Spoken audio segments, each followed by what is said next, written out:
Webala kubeera ng'okyekuumidde ku mukutu nate olunaku olwaleero bingi nnyo ebitambula mu ggwanga erya Uganda nga mwe muli okuvaawo kwa muganda waffe jjajja Ichuli. Olunaku olw'eggulo njagala okubeera nga nkulisaayo mwenna abaamuwerekeddeko mu bitiibwa eby'enjawulo. Olunaku olwaleero tuyina muganda waffe Yekolera Itongwa nga tetunnatandika kumenyaamenya bye tukuleetedde olwaleero. Mbadde n'obuwombeefu obw'ekitalo nkwagala obutereevu obuuza kuba tulaba tweyongereyo. Abatulabye abalabi baffe abalungi ndi musanyufu nnyo n'okutuulako wano olunaku olwaleero era nga nsooka obbakubagiza mwenna bannayuganda ababadde badipendinga ku isima babadde yafuukira abazadde ne babadde anyiiza babadde bangi but at the end of the day okukungubaga nalabye kungi nnyo ne mu babadde akola ki anyiiza ekitegeeza nti waliwo akaseera akatera okutugatta kutera kubeera kufa. Weewaawo tugenda kutandikira era ku jjajja Ichuli olunaku olwaleero kubanga gwe mulamwa gwe tulina. Birungi ki oba bibi ki by'ogenda okujjukira ku jjajja Ichuli gwe ng'omuntu? Tantandike n'ebirungi kuba yafudde. Waliwo akavidiyo ke nalabye. Weewaawo. Okakyali nakalaba mabegako naye nali simanyi nti yatuukiriza. Isima Ichuli waliwo kavidiyo akayita ku TikTok ng'omwana ali mu kulaajana. Jjajja Ichuli tuwulira nti toyina baana naye nze jangu onzaale nange sirina taata. Olina ssente nnyingi toyina gw'ozirya naye onoonya omwana mpulira ku interviews ga mukama n'akuwa omwana. Nze uno nkwereetedde jangu obeere taata nange ompeerere ensome nange onfulire ekyokulya. Nze uno nsiiba naye sirina ngeri gye nkola ki gye nsiibulukuka. Kati saakitwala nnyo nga nsonga nalowooza ono just content. Kati mu kuziika nabadde wano nga nfolowinga ebigenda mu maaso kuba saasobodde kubeerayo olw'ebyokwerinda. Kale nabadde wano nga nfolowinga ebigenda mu maaso mu kuziika kwa jjajja Ichuli. Nendaba omukyala ng'alina omwana y'omu gwe nalaba mu katambi ng'omwana ali mu kulaajana. Abadde yafuuka taata yansuubiza ngenda kukutwala mu masomero amalungi. Kati namukubira ku lwokutaano n'angamba ngenda kujja olwokubiri ninayo ebirabo byo bye ngenda okukuleetera tugende tulambule n'essomero mw'ogenda okusomera nga taamu tennaddamu. So nzikiriziganya maybe politically tubadde tulina enjawukana si kyali wange si ki but nganze taata nganze taata yali ayimiriddeko ne mu kamera ng'omwana andwaddeko nga binkutte sirina bujjunyi ne baba naye munnyambeko wano kikoze eki kiganye. So I was much concerned. Wow. Singa yali mwana wange nga gwe nnyambidde oba naalisigadde mukyawa singa nali nafa nga ye yafuuse taata w'omwana wange naali mukyayejje oba naali munyiigidde magombe gye ndi. So oluusi omuntu tubanga essaawa bwe yeetooloola eti neefa eba efuuse enfu naye obudde bwe butuuka bwe yafiiramu eba nnamu. So ne Ichuli ayinza okuba abadde ku side gye takkiriziganya nayo enyigiriza but sometimes ekikolwa ekyo kye yakola kyandaga nti wadde nga yali teyazaala naye ate yali muzadde. Omanyi ebintu bibiri ebyo byanjawulo. Osobola obutabeera taata olw'okuba tolina baana naye ng'oli muzadde. Ffe omukyala waffe Butambala twalinangayo omukyala bamuyitanga mama mukulu. Kati Agimusanje bw'awasa omukyala oyo actually ffe tugenda okutandika okutegeera ng'olwedde waali bawangadde bakaddiye naye batunyumiza. Agimusanje yawasa omukyala oyo nga kawala kato bambi ne batambula emyaka 2 ne kalemu okukola ki okuzaala. But Agimusanje teyagoba mukyala wabula yawasa namba 2 oli n'amulekawo mu maka ge. Kakati olw'okuba abasajja b'edda bazaalanga nnyo mama Ajala buli lwe yazaalanga nga mama mukulu yalera era abaana ba mama Ajala bonna no bamuyita mama mukulu. Mama mukulu teyazaala ku mwana naye maama era ne bwalwala abaana ba mama Ajala be baleeta obujjanyi kuba Haji yafa dda be bamutwala mu ddwaliro maama alidde kati. So osobola obutabeera na mwana naye ng'ate oli muzadde. Kale Isima yandaze nti mukama wadde abadde teyamuwa mwana naye at least abadde yamuwa omutima ogw'obuzadde. Ate n'ekirala neno gye bisembera kimatalinga muganda wange ky'osembye okukola kikulu nnyo ekyo nakyo kikola ki kimatalinga nti oyinza okuba obadde musiraamu naye n'ofiira mu ssabo. Kurani etugamba ogenda mu muliro. Naye ate omusamize bw'afiira mu muzikiti ng'asiramuse ate akusooka mu ggulu. So oyinza okukola ebirungi ebingi n'owunzika ate gye bisembera ng'obikoze eki ng'obyonoonye. Kakati ate oyinza okukola ebibi ebingi n'olokoka akaseera akasembayo ate n'osooka munnaddiini mu jjana. So Isima ayinza okuba yakola ensobi nnyingi, amazima go gasigala make, mazima yakola ensobi nnyingi. Gundi twakuba tujja bakuba this is NRM government, but of recently nenda bakatambike nga bamubuuza mu byejjusa yali ne muweereza wa CBS omu bamwita Herenani. Naye ng'era bikwata ne katambika video kuba biri ku YouTube channel ya CBS. Naga mulimu ku bye nejjusa ke katambike nakola. Simanyi naliko ki. Simanyi oba bannayuganda bali nsonyiwa okubalaatira mu nfa z'abaki z'abaana baabwe. Naye ndigezaako kyensobola kubakakasa nti nkyuse. Kati video ezimu kuzikyasembyeyo mweyita bakitalo mwekola biki naye mbabuulira ebigambo bino Museveni yabawaniridde Banyarwanda mmwe mutikka obunnyo mutambulira muzimpenkoni temunyumiramu mwe butono mwe otegeera. Kati ekituufu ku nkomerero abadde akiraba betubadde nga twogera nga naye atandise okubikola ki okubiraba. Ate era mulimu ababadde nga boogera kati nga babebekulu bayekolera bavuma n'Isima akyogerako bavuma naye bw'atandika naye okulaba ku bintu nga yeekolera bw'abiraba alaba nga mu butuufu option yesigaddewo yakubeera mukambwe yakubeera radical yakubeera munyiivu. That is why Ichuli bw'abadde alumbanga Kyagulanyi ng'amulumbira mu byakubala kuba kimanyi byamwogerako si bituufu. Naye omwana oyo yeepalawudiya mu pulezide naye nga bw'alumba aba gavumenti bakama be abalumbya busungu ekiraga nti buli lw'otunula nga bwe tutunula oba buli lw'otandika okulaba ebintu nga bwe tubiraba tewaliwo ngeri yonna gy'osobola kubyadressinga mu bukkakkamu. Kavidiyo akasembyeyo kulwokubiri olwedde oba ku Mmande lwe bakuba minisita bakyabatta nnyo okozesa otya omukozi kati nga bw'aba adressinga bali alaga obulumi bungi nnyo n'obukamba obungi ennyo. Kitegeeza nti abadde atandise okulaba ebintu nga bwe tukola ki bwe tubiraba. Naye tusaba Omukama Katonda amuwe ekiwummulo eky'emirembe amusonyiwe ebyamusobako mu kumanya kwe ne mu butamanya kubanga tuli baana b'abantu naye era nnyongero ki bajjukiza oyigamu ki gwakolagana n'abasajja bano oyigamu ki. Awo wennyini wetugenda okutandikira kubanga nakugambye ombuulire ebibyo oba ebirungi byojjukira ku Ichuli ndabye ekituufu omuyinako birungi byebiringa ebingi newankubadde ayina ebibi bye nga bw'ogambye. Kankubulya ekintu kimu gwe bw'ojja n'onkuba oluyi leero gye bisembera eyo ate n'oba nga gwanzidde mu kazibu akatono kayinza osaanyaawo eribi oluyi lwe wankuba naye bw'ompa omutwalo leero enkya n'onkuba oluyi olwo lusaanyaawo omutwalo gwe wakola ki. So kikyentegeeza tufokasinga ennyo enkomerero yaffe. That's why waliwo we nali njogera ku mwami Bugingo natandika ngamba abaweereza bangi batandika bulungi enkomerero yaabwe neba mbi nnyo.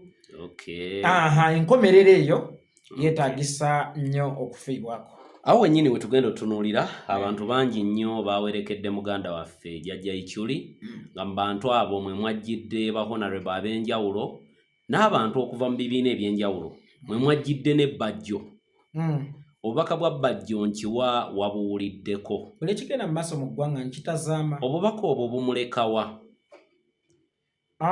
Bajjo Alifonso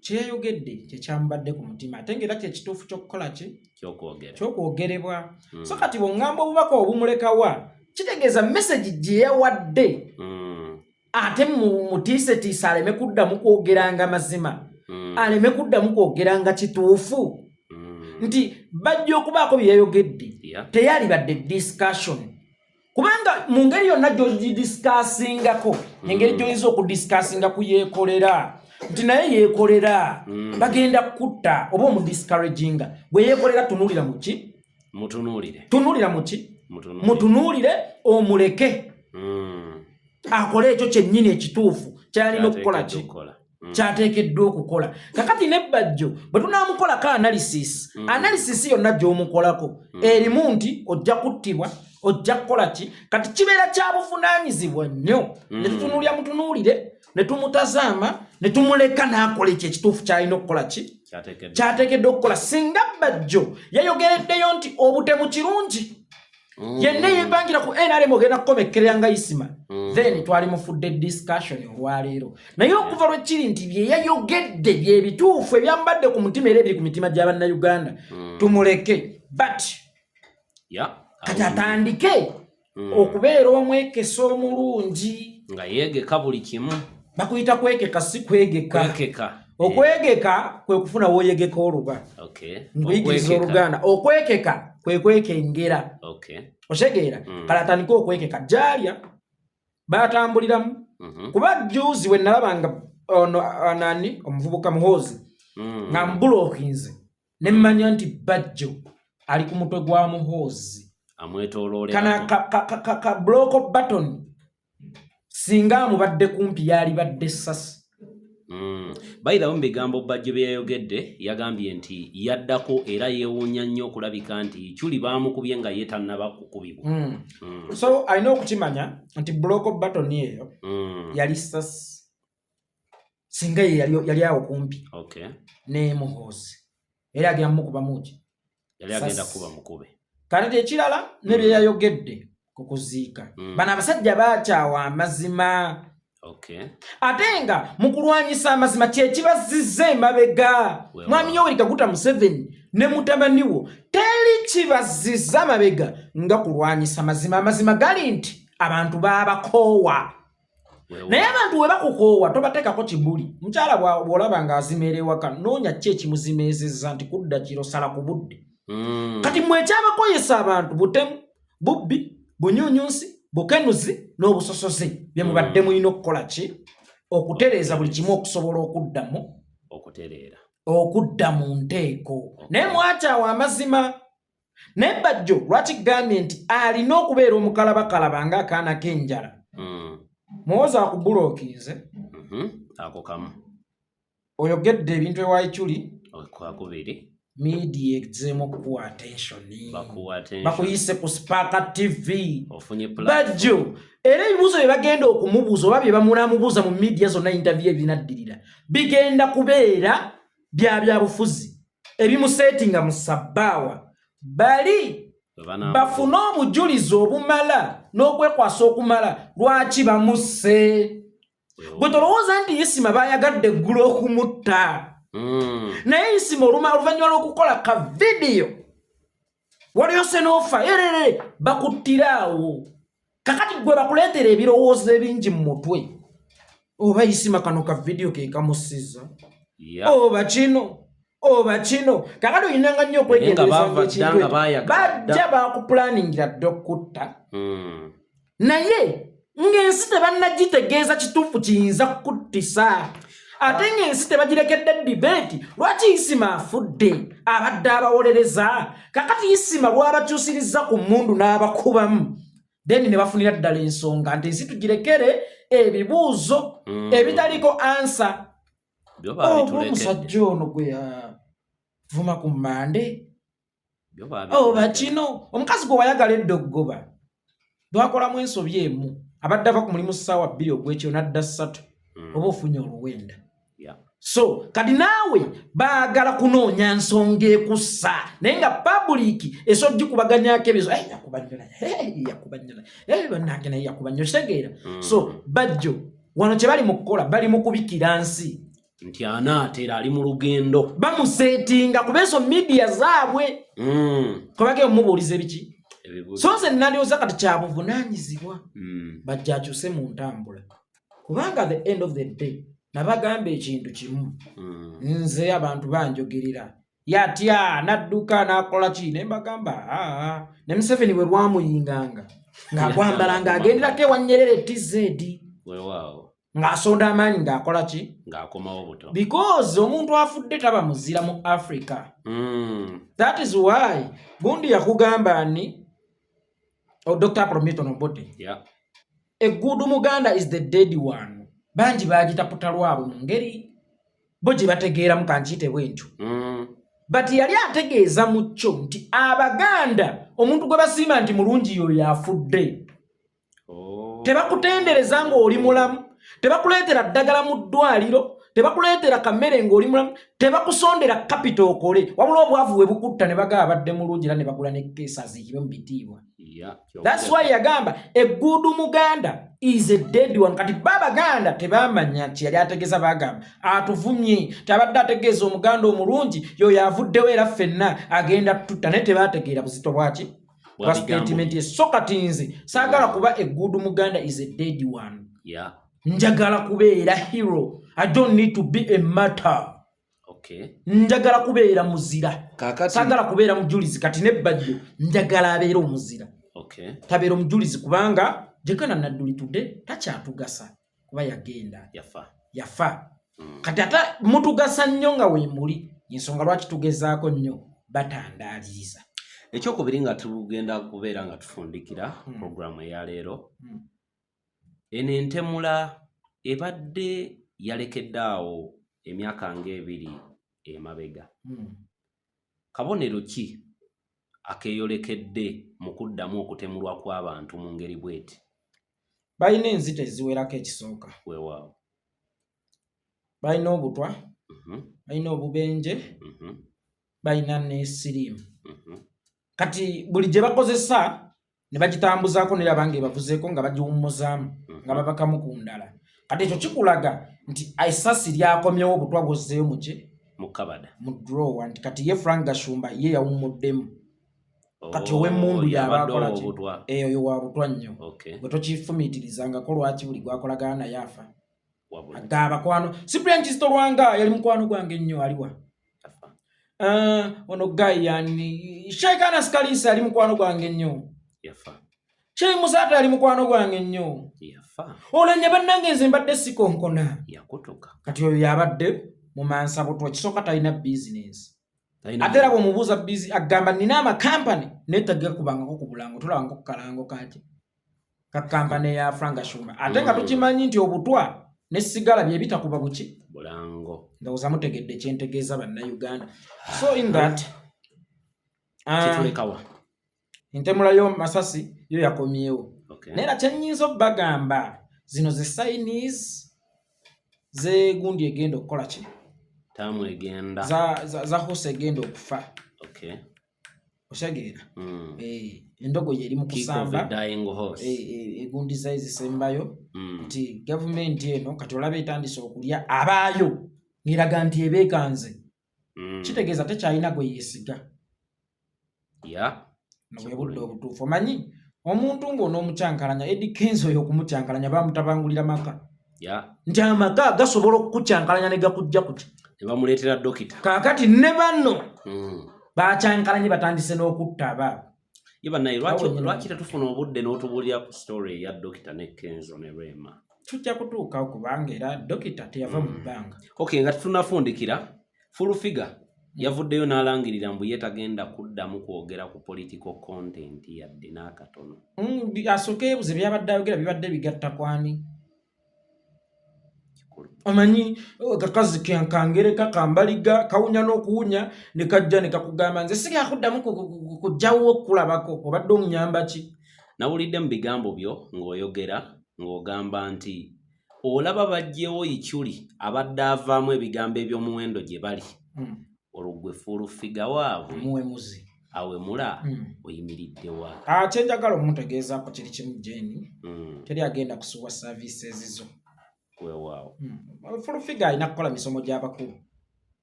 Talina kubeera mu politics. Yadde n'akatono. Kati olwo mulongo babiri akole ki? Mulongo babiri? Waliwo abayimbi bameka mu Uganda? Bangi. Kitegeeza bannabo basobola okubeerayo ababiri. Ne Ssenga Justin Nantume gyali. Basobola okukola ebyo. There is no one who missing full figures services, full figures words because abantu abamu tulina abaana nga bwoba scrollinga n'osanga full figure ng'ayogera ate gwaswala so ajja kuba atuyambe toyanze nnyo toyanze. Weewaawo n'alima ewagonda atera na nnyuka yekolera ebigambo bye bifundikira. kyenjagala okutegeezaako ba-bloggers mwenna ekyakoleddwa kyakubayinsiringa mu fiya kyakubatiisa tolaba bakuba owaabwe ate maama ffe olwo twetegule naye mbadde nkusaba ekintu kimu tegeeza omutima gwo buli lwoba olina ebizibu bigambe nti nina Katonda togamba nga Katonda nti nina ebizibu ano ka statement kakulu nnyo kankaddemu buli lwoba olina ebizibu bigambe nti nina Katonda so togamba nga Katonda nti nina ebizibu kati so Museveni mumutegeeze tuli bavumu n'okusinga bulijjo nsule bulungi mweraba